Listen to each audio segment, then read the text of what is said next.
सुन्नी इत्तेहाद council को कौमी और सूबाई असम्बली में खवातीन और अक़लियतों की मखसूस नशिस्तें मिलेंगी या नहीं, फैसले की घड़ी आ पहुंची है। चीफ जस्टिस सरबराही में 13 रुकनी फुल कोर्ट दिन 12 बजे फैसला सुनाएगा। केस का महफूज शुदा फैसला बराह रास्त नशर किया जाएगा। 3 जून से शुरू होने वाले केस की 8 समातें हुई और 9 जुलाई को फैसला महफूज किया गया था। तो इंतहाई अहम दिन जो तमाम नजरें हैं सुप्रीम कोर्ट की जानिब देख रही हैं। सुन्नी इत्तेहाद कौंसिल को कौमी और सूबाई असम्बली में खवातीन और अक़लियतों की मखसूस नशिस्तें मिलेंगी या नहीं, फैसले की घड़ी आ पहुंची है। चीफ जस्टिस सरबराही में 13 रुकनी फुल कोर्ट दिन 12 बजे फैसला सुनाएगा। केस का महफूज शुदा फैसला बराह रास्त नशर किया जाएगा। बात करते हैं, सुहेल रशीद हमारे साथ मौजूद हैं, सुप्रीम कोर्ट के बाहर से हमें सुबह से रिपोर्ट कर रहे हैं। सुहेल, अभी 1 घंटे से भी कम वक्त रह चुका है, दिन 12 बजे फैसला सुनाया जाना है। बताइएगा वहां क्या माहौल देख रहे हैं, कैसे इंतजाम देख रहे हैं, जरा तफसील से बताएं सुहेल। देखें, फैसले की घड़ी बिल्कुल करीब आ चुकी है। 1 घंटा रह गया है। 12 बजे सुप्रीम कोर्ट का 13 रुकनी बेंच चीफ जस्टिस पाकिस्तान की सरबराही में मखसूस नशिस्तों के केस का फैसला सुना देगा और सुप्रीम कोर्ट के ज़राए ने इस बात की तस्दीक की है कि इस फैसले को भी बराह रास्त नशर किया जाएगा सुप्रीम कोर्ट की वेबसाइट और यूट्यूब चैनल पर, क्योंकि इस पूरे केस को भी बराह रास्त नशर किया गया था। तमाम तर कार्रवाई को, तमाम फ़रीक़ैन के दलाइल को सुनने के बाद 9 जुलाई के रोज़ इस केस का फैसला महफूज किया गया था। इस वक्त अगर हम सुप्रीम कोर्ट के माहौल की बात करें तो आज सुबह से सुप्रीम कोर्ट के बाहर सिक्योरिटी के सख्त इंतजाम हैं। पुलिस की इजाफी नफरी भी दिखाई दी और सुप्रीम कोर्ट की तरफ आने वाले रास्तों पर गैर मुतल्लिका अफराद को नहीं आने दिया जा रहा। इससे पहले आज 9:30 बजे मामूल की कार्रवाई जो है सुप्रीम कोर्ट में मुख्तलिफ बेंचेस में उसका आगाज़ हुआ था। चीफ जस्टिस पाकिस्तान ने 3 रुकनी बेंच की सरबराही करते हुए मामूल के जो मुकदमात हैं वो सुने हैं।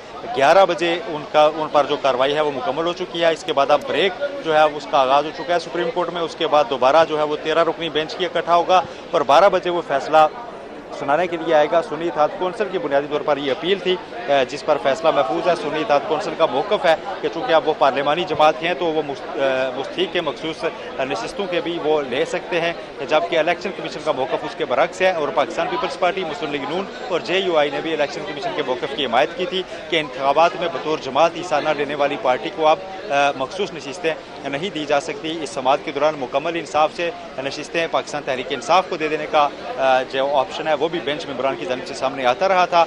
लेकिन फैसला क्या होता है आदमी, 13 रुकनी बेंच आज दिन 12 बजे ये फैसला सुना देगा।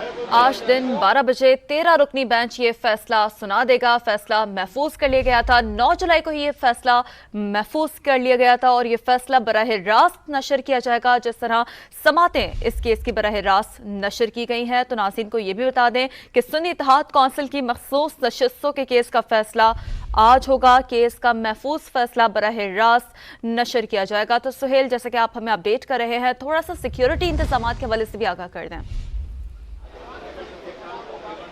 देखिए, आज इजाफी नफरी पुलिस की तैनात की गई है। शारा दस्तूर पर आज सुबह से ही जो आने वाले रास्ते थे उन पर दाखिला महदूद किया गया था। सरीना चौक की जानिब से जो दाखिला था उसको मुकम्मल तौर पर बंद किया गया है, जबकि नादरा चौक से सिर्फ शनाख्त ज़ाहिर करने के बाद ही तमाम अफराद को शारा दस्तूर तक और सुप्रीम कोर्ट तक आने की इजाज़त दी गई है। और सुप्रीम कोर्ट पहुँचने के बाद भी 2 अलग अलग नाके हैं जहाँ पर शनाख्त दिखाने के बाद ही सुप्रीम कोर्ट में जाया जाता है। अगरचे वो मामूल पर भी मौजूद होते हैं, लेकिन आज वहाँ पर नफरी इजाफी दिखाई देखी जा सकती है। और जब कोर्ट रूम 1 जो चीफ जस्टिस की कमरा अदालत है वहाँ पर यह फैसला सुनाया जाना है, उससे पहले वहाँ पर भी दाखिला महदूद किया जाएगा। सहाफ़ियों को, मुतल्लिका जो फ़रीक़ैन हैं उनको, वकला को इन्हें ही रसाई दी जाएगी, क्योंकि कमरा अदालत में जो एक लिमिटेड सीट्स होती हैं जिन पर लोग बैठ सकते हैं, महदूद ही गुंजाइश होती है। और ऐसे तमाम बड़े फैसलों में हमने देखा है कि वहाँ पर दाखिले को महदूद ही किया जाता है। सियासी कारकुनान को बिलखुसूस अदालत तक पहुँचने नहीं दिया गया, क्योंकि सिक्योरिटी के सख्त इंतजाम थे। इसी वजह से सिर्फ मुतल्लिका लोग ही सुप्रीम कोर्ट तक आज पहुँच पा रहे हैं। 12 बजे का वक्त भी इसलिए रखा गया था। कल हमने देखा कि पहले एक कॉज लिस्ट आई थी कि 3 रुकनी बेंच की इस केस का फैसला सुना देगा जो चीफ जस्टिस पाकिस्तान की सरबराही में था, लेकिन उसके बाद इसमें तरमीम की गई। दोबारा एक नई कॉज लिस्ट रात 9 बजे के करीब जारी की गई और फिर ये करार दिया गया कि अब तमाम 13 जजेस की बैठेंगे और इस केस को बराह रास्त नशर चूँकि पहले किया जाता रहा है, अब भी फैसला भी बराह रास्त दिखाया जाएगा मुख्तसर फैसला होगा ये, क्योंकि तफसीली फैसला अभी मुमकिन नहीं था। 2 रोज़ जजेस ने मुशावरत की थी, बेंच में शामिल तमाम जजेस ने।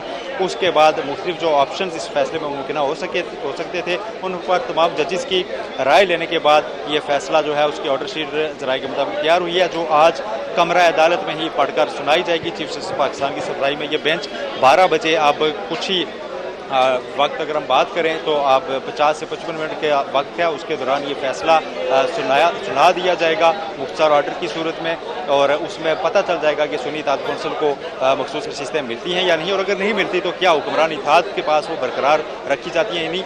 ये दूसरा बड़ा सवाल होगा। और फिर तीसरा सवाल ये भी होगा अदालत के सामने, इसका जवाब फैसले में मिलेगा कि अगर किसी को नहीं मिलती तो क्या नशिस्तें खाली रहेंगी या मुकम्मल इंसाफ की जो बात की जा रही थी उसके तहत पाकिस्तान तहरीक इंसाफ को दी जानी है। ये तमाम आरा बेंच की जानिब से ही दौरान समाअत सामने आई थी। अफ्रीकन ने इस पर अपना मौक़िफ़ भी सामने रखा था। इलेक्शन कमीशन का रिकॉर्ड भी अदालत के सामने आया था जो अहम था, और उसकी रोशनी में यह सारा फैसला किया जाना है। सुप्रीम कोर्ट आज इस केस को फैसला सुनाते हुए निपटा देगी, जो कि इलेक्शन कमीशन से चला था। 21 फरवरी को इस सारी कार्रवाई का आगाज़ हुआ था।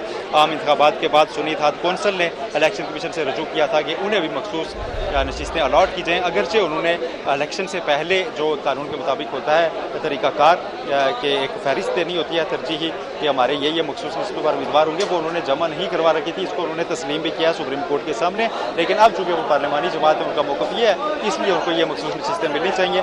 पेशावर हाई कोर्ट ने इलेक्शन कमीशन का वो ऑर्डर बरकरार रखा था। मुतफ़िका फैसला था पेशावर हाई कोर्ट का कि सुन्नी इत्तेहाद कौंसिल इन नशिस्तों की अहल नहीं है। इलेक्शन कमीशन ने इससे पहले जो फैसला दिया था उसमें तमाम 5 मेंबरान ने कहा था कि सुन्नी इत्तेहाद कौंसिल को नहीं मिल सकती। सिर्फ एक मेंबर ने कहा था कि ऐसा है तो दूसरी जमातों को भी नहीं दी जा सकती। उसके बाद ये केस सुप्रीम कोर्ट में पहुंचा था। यहाँ पर पहले 3 रुकनी बेंच ने समाअत की थी, उसने दूसरी जमातों में नशिस्तें बांटने की हद तक का जो ऑर्डर था पेशावर हाई कोर्ट और इलेक्शन कमीशन का उसे मुअत्तल किया था, और फिर मामला आईनी नुकात होने पर लार्जर बेंच के लिए कमेटी के पास भेजा गया था, जो जजेस की कमेटी है प्रैक्टिस एंड प्रोसीजर कानून के तहत कायम। उस कमेटी ने फिर 13 रुकनी बेंच तश्कील दिया था, जो एक तरह से फुल कोर्ट थी, क्योंकि उस वक्त दस्तयाब जजेस में से सिर्फ जस्टिस मसरत हिलाली जो नासाज तबीयत के बायस इस बेंच का हिस्सा नहीं बनी थी। इस बेंच ने इस पर 7 तफसीली समाअतें की थी, और फिर उसके बाद ये फैसला महफूज किया गया था जो आज सुनाया जाना है। ठीक है, तो कुछ ही देर में सुहेल फैसला भी सुनाया जाएगा। तफसीली तौर पर आपने जो इस केस का पस मंजर है, जो समातें होती रहीं, क्या कुछ होता रहा, जो रिमार्क सामने आते रहे, वो तफसीली तौर पर आपने समा के नाज़रीन तक पहुंचा। आपसे वक्तन फ़क्तन डिटेल्स हासिल करते रहेंगे। फिलहाल शुक्रिया। लाहौर में बारिश की तूफानी डबल सेंचुरी। अब तक ताजपुरा में सबसे ज्यादा 203 मिलीमीटर बारिश हो चुकी है। तो आपको आगाह कर रहे हैं कि तूफानी बारिश की डबल सेंचुरी, और अब तक ताजपुरा में सबसे ज्यादा 203 मिलीमीटर बारिश हो चुकी है। लक्ष्मी चौक में 101 मिलीमीटर बारिश रिकॉर्ड की गई है। तो लाहौर में तूफानी बारिश की डबल सेंचुरी, ताजपुरा में सबसे ज्यादा 203 मिलीमीटर बारिश रिकॉर्ड की गई है।